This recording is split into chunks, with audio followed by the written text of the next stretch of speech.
name Naina T. Holland. She is professor at the School of Public Health, Director, Children's Environmental Health Laboratory, Director, SPH, Biorepository, University of California, Berkeley. She's more than 200 papers on record for her contribution, and she has published more than 40 research projects handled by her, and still significant contributions made in the American Society of Human Genetics, GETA 1995, Society of Toxicology, and Epigenetic Society from 2015 onwards. I request Dr. Nina T. Holland to present her paper. Thank you. I want to extend greetings from the other side of the world, California. This is the Golden Gate Bridge, very famous in California, and this is very close to University of California, Berkeley, where I have a distinct honor to be working for more than 30 years. The talk that I'm going to focus on will be based on one of the studies we have been conducting for the last 25 years. Specifically, children. Children are the most susceptible to exposure, to environmental exposure, and they create a potential health effect for over lifetime, and it can be a significant public health issue. And children are not different in different stages of their development, and are distinctly different from adults. So they have different routes of exposure, and they may accumulate some effects of exposure during this period, beginning from prenatal period, during pregnancy. So when we're thinking about effects of environment, we have to take into consideration that there is genetic background, that there is environmental exposure, and of course gene-environment interaction that is really critical in realizing health effects. So this is a study that we started in 1998 with Cattle in Salinas Valley. It's approximately 200 kilometers from Berkeley, and it's one of the most productive agricultural areas, not only in California, but maybe in the world, because 60% of all letters consumed in the United States produced in this Salinas Valley. Professor Ashkenazi, next to myself, and Professor Ada Bredman were kind of leadership of this project from this start to current state of work. Today I will be focusing on mechanistic studies related to this cohort, longitudinal birth cohort study. So right now we started with the pregnancy, enrolling 600 pregnant women of Mexican origin, primarily field workers exposed to pesticides, and this was initial focus of the study. But after children were born, we have been following them not only till 16 years and this chart, but right now they are 22 years old. So all this time we were monitoring their health, respiratory health, their development. We were collecting all biometrics. We were collecting multiple biological and environmental samples in this longitudinal setting. So I will be talking on this time point. So we have at Berkeley extensive collection of these samples. And just from this study, we have over 300,000 stored units of various biological and environmental samples. We have more than 30 -80 deep freezers, and we have multiple other means of storage these samples because they're so precious for future generation of students, researchers. So multiple exposures already have been accessed on different time points. Today I want to talk about endocrine disruptors, the phthalates and parabens. Why? So endocrine disruptors, it's one of these mysterious chemicals because sometimes their health effects do not follow linear dose response. Sometimes the most effects observed at lower doses. So sometimes testing in animals is not very predictive because typically animals treated with higher dose. This is why studies in humans are particularly critical. This is sources of phthalate exposure. We all are drinking water from plastics. We all, look at these beautiful Indian ladies, they all use a lot of cosmetics. All of them include some forms of phthalates because they are plasticized, they are using to stabilize different components of this stuff. And as a result, all of us have some level of phthalate that can be measured in our blood, more than 95, 99% depending on type of phthalate. So there is a standard classical method developed at CDC, Center for Disease Control, and he collaborated with them to measure Dr. Kalabat. She is an excellent researcher and exposure assessment expert. I show this calibration standard, all this classical way of measuring chemical in human samples. This is what we found in chamacas samples. Chamacas actually, in Mexican Spanish, it means a little baby, a child. So the children's environmental health, environmental study, but it's chamacas, it means baby. So this is another abbreviation meaning that is very dear to my heart. So we found on the left, you see in green what was measured in chamacas in comparison to N. Haynes, its country-wise longitudinal study conducted by CDC. And we found pretty much comparable levels in our population. That means that findings can be interpretable for many other populations.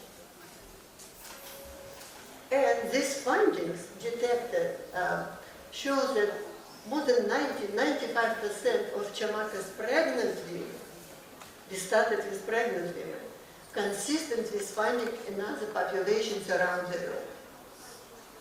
So, in addition to classical methods, we also use metabolomic analysis. And for that, we explore targeted metabolomics. What is the metabolomics? It's measurement of all chemicals, all metabolites that can be found in blood. It can be beginning from several dozens, for target hundreds, to many thousands and thousands different molecules that can be measured reliably by this methodology. So we focused on targeted metabolomics because we have been interested in relationship with exposure to phthalate and obesity. So this is what selected some metabolites to increase our power of analysis. The various very complicated measures of quality assurance, I'm not going to go into that.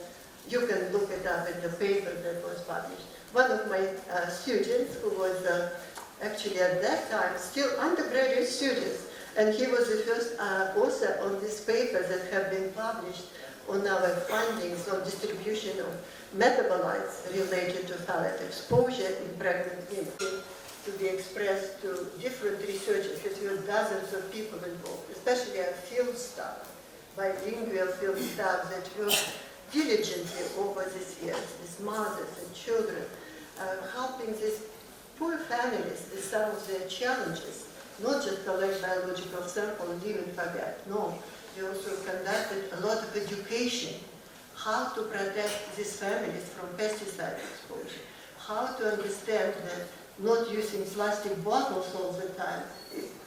We've done study in young girls, in young women, look at the effect of used cosmetics. Certain type of cosmetics that do not have this endocrine disruptor were done in comparison before and after intervention time. And we did report significant decrease in the phthalate level. So food for thought. So we try to communicate it to community and to broad scientific community through many publications and presentations like today. I would like to thank you for your attention, and because I was very diligent to keep my time, maybe it's an opportunity to one or two things.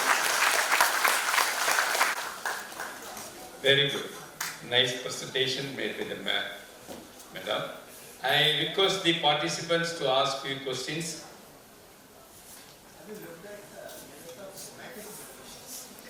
Genetic mutations, another somatic mutation. Well, it wasn't the focus of our research because of the study design. It's much more advantageous to look in animals. There are lots of researchers who are doing animal studies, these endocrine disruptors. There are limitations to interpretation. It may be different than human. To look at mutational changes, even somatic changes, in our population, we did not, other people did. They found some changes in somatic mutation, but they were not dramatic in comparison to things like radiation that they have so far. So it's a different mechanism. They are acting not so much by direct exposure and changes of DNA. Changes happen on control level of DNA expression. This is why epigenetic is so critical. Even because this methylation can come and go, it's modifiable, but when mutation occurs, it stays there. But it's much more rare even. Please tell your name or institute. And it's very difficult to hear from here to just... Hello, Sarkar from SRM Institute of Science and Technology, Chennai. So my question is, have you looked into the thalate exposure on the effectiveness on histone modifications? Histone modifications, because epigenetic markers, which are also associated with the histone modification, have you tested that? Yes, we have. Okay. Yes, we have. So which kind of modification you observe? Means Well, acetylation, methylation, demethylation, or deacetylation, or phosphorylation? What kind of modification? If you can explain it. Well, I just answered the previous question. We did not look at genetic changes because study design was not focused on genetic direct changes. And if I designed such a study, we were considering it. First of all, if we do population study, looking at this modification, it would require many thousand subjects. It's much better to do animal studies.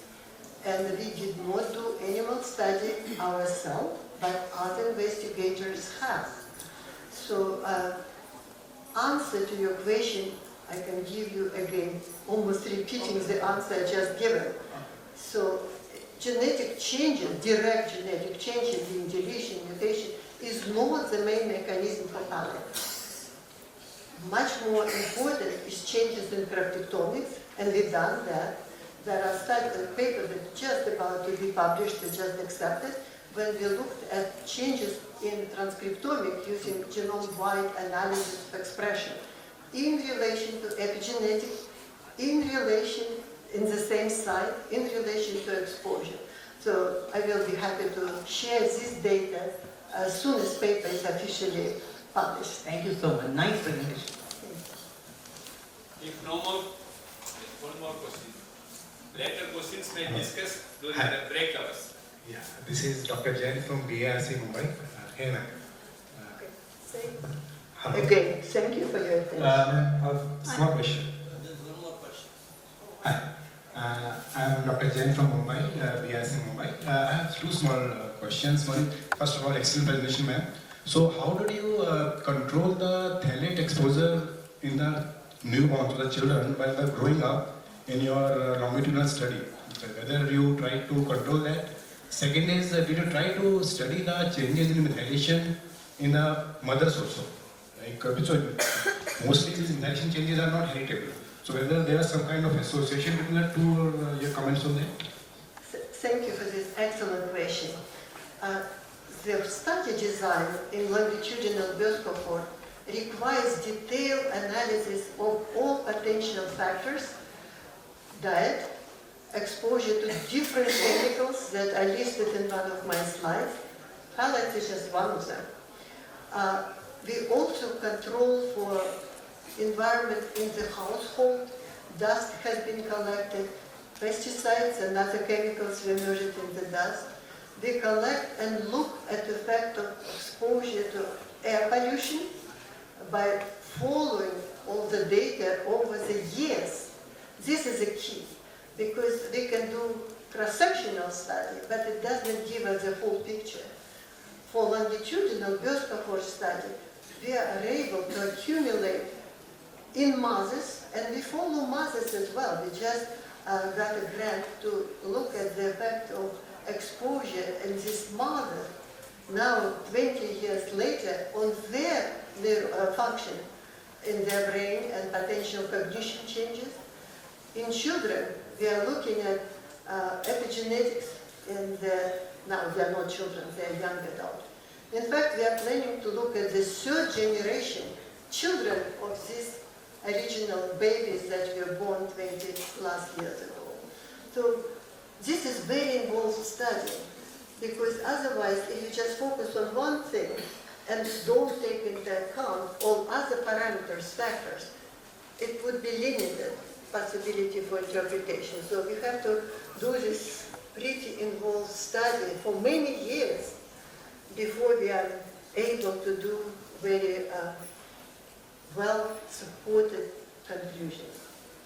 I think I have to give my spot to other speakers. I don't want to delay them. Thank you. Thank you so much. During break hours, you can have it. Now we call upon the next speaker. I request the chairperson to present a memento and certificate to Dr. Nina T. Holland as a token of appreciation.